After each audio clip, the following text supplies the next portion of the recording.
Mr. Speaker, members of the board, delegates, colleagues, honored guests, and the amazing people that work at the American Osteopathic Association, it is truly a privilege and pleasure to speak to you today.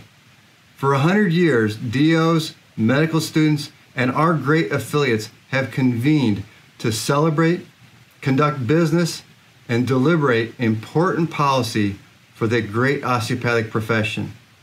I wish to acknowledge the great work of Speaker Morrison, Vice Speaker Broder, AOA staff, and all of the delegates for the successful annual House meeting, as well as the work required for this special session. As immediate past president of the American Osteopathic Association, I thank you kindly for the opportunity to share a few words with you as a prelude to the A.T. Still Memorial Lecture, reflecting on the AOA and our great profession. It is truly an honor to provide servant assistance to President Ely and his expertly chosen team. Likewise, it's a joy to watch as Dr. Clower operationalizes the vision of your governing board. Today, as a physician-directed and physician-led organization, the AOA is nimble and responsive and more valuable and engaging to our members. Excitement is ever present, always advocating for our professional family for recognition of our distinctive training. Examples are many, but two that I'd like to highlight. First, in September, the AOA partnered with 31 osteopathic affiliates to co-host a remote advocacy day to lobby Congress on critical health policy.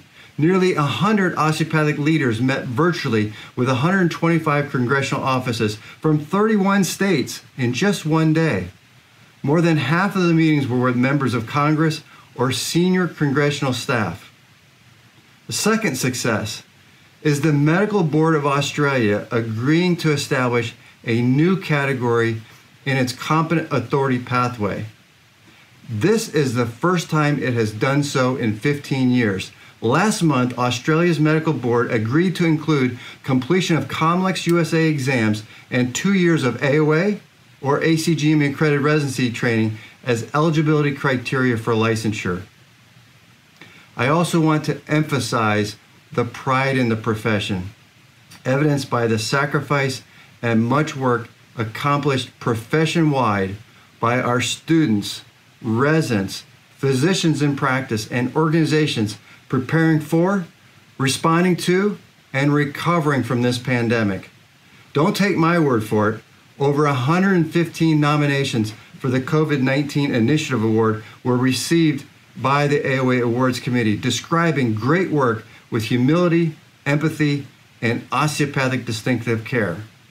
I want to pause and recognize Board of Trustees member Sonia Rivera Martinez Dio for suggesting a COVID-19 Initiative Award recognition for exemplary work.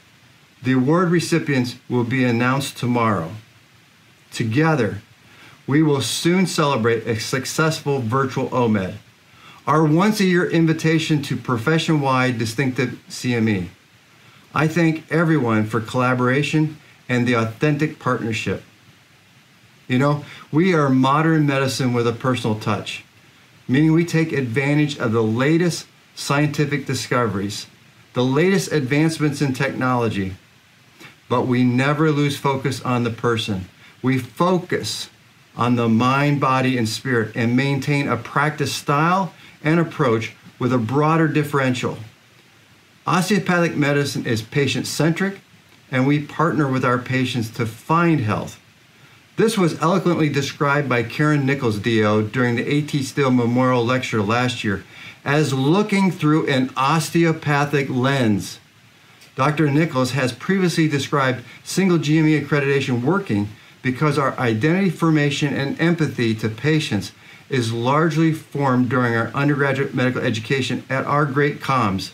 Today, A.T. Still would be amazed knowing that osteopathic principles are recognized and codified in a single GME system nationwide. ACGME and the work of many at the AOA and AACOM have shown through action the value of osteopathic medicine. Additionally, he would be proud to learn that a DO has been elected as chair of the board of ACGME. Congratulations, Karen, and thank you. The Bureau of Emerging Leaders has provided insightful guidance into the construct of a reformatted ambassador program to communicate and provide resources to program directors. President Ely has called upon us as leaders to expand osteopathic recognition of our GME programs, and to that end, many are working together to make great progress. Our certifying board services team continue to innovate, and our launch of remote proctored exams have proven successful. Recent data supports the association of COVID-19 and social isolation with an increase in substance use disorder. To assist patients with substance use disorder in assessing the highest quality health care, the AOA is committed to credentialing physicians who have specialized knowledge of addiction medicine. Responding to this need, the AOA's first addiction medicine certification examination will be conducted this December. Our DOs are eager to address substance use disorders using a whole person approach to care. Communications and marketing continue to advance our social media persona and external communication messaging. Additionally, AOA is in the process of imagineering our professional journal to a new standard. In doing so, I'd like to highlight historical comments from 2001 when Michael Patterson, PhD, was the associate editor of the JAOA and reviewed and contrasted two presentations on the destiny of the osteopathic profession and the osteopathic difference. The first was delivered by W.B. Meacham, DO, at the 1916 AOA convention in Kansas City, Missouri. You see, in 1916, the profession was undergoing a sea of change, and as a result of increasing standards following the Flexner reforms, the number of schools had decreased. Organized research was just beginning at the A.T. Still Research Institute, and reformers were heard sounding the call to have some forms of drug therapy. Dr. Meacham, who had graduated shortly after the turn of the 20th century, was not interested in altering the practice of osteopathic medicine as he knew it. He sounded the call for all osteopathic physicians to become involved in their organization, to be proud of their profession, and not to covet the MD degree. His call was to show through action the value of osteopathic medicine. As he wrote, quote, "Our destiny is exactly what we want to make it," unquote. The second presentation in 1983 was by Donald Seal, DO, an orthopedic surgeon, and by 1983 the profession had been through a significant challenge, the amalgamation in California from which many thought it would never recover. Our great profession not only recovered, but founded 10 new schools, increased its membership dramatically, and had increased recognition. Research was showing strong support for its tenets, and it accepted much of the modern materia medica into its armamentarium. Seal was aware of the need not to prove that osteopathic medicine was as credible as allopathic medicine, but to define the distinctiveness of the profession. He, just like President Ely, urged members of the profession to be proud of the osteopathic difference, to participate in their profession, and to remember that the differences and not the similarities to the allopathic practitioner have propelled the profession to greatness. Now, the two themes were similar, but the perspectives were very different. Yet they both called out to our profession to remember and be proud of our distinctiveness. And their words of advice to the profession remain just as prevalent today as they did in 1916 and 1983. To illustrate further, today, for the A.T. Still Memorial Lecture, you will hear two perspectives highlighting the osteopathic response to the pandemic. Both of these celebrate the distinctive role of osteopathic care viewed through the osteopathic lens. The first presenter is Leonard Calabrese, DO, followed by Frederick Abrahamian, DO. Immunology expert Leonard Calabrese, DO, is vice chair of the Cleveland Clinic's Department of Rheumatic and Immunologic Diseases, where he serves as a professor of medicine. He also serves as co-director of the Cleveland Clinic Center for Vasculitis Care and Research and director of the Cleveland Clinic's R.J. Fastmeyer Center for Clinical Immunology. He's a graduate of the Kansas City University of Medicine and Biosciences College of Osteopathic Medicine.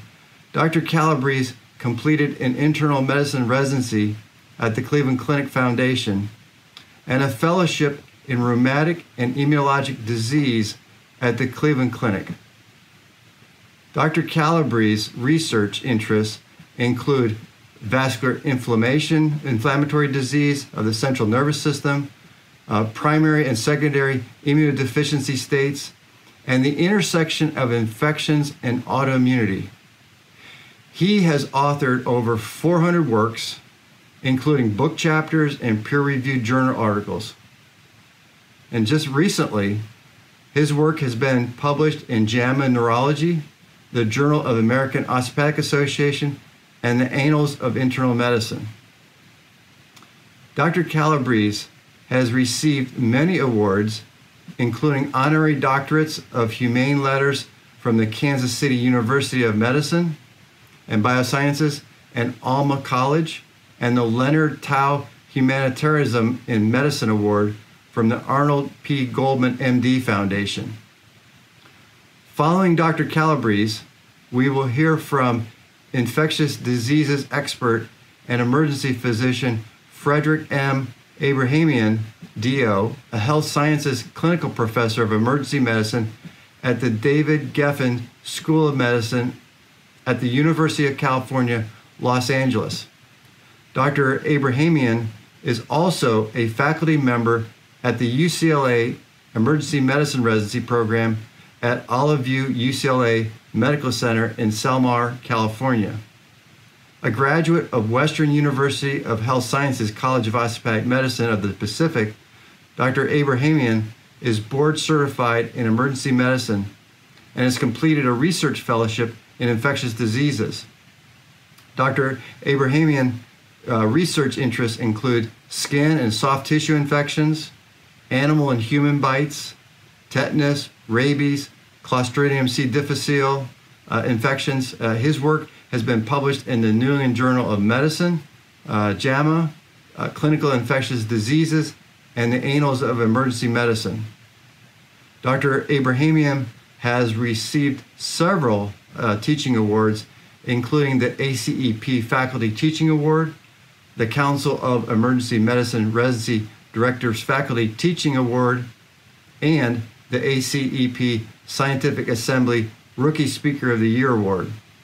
Please join with me in welcoming Dr. Calabrese and Dr. Abrahamian to present the 2020 A.T. Still Memorial Lecture.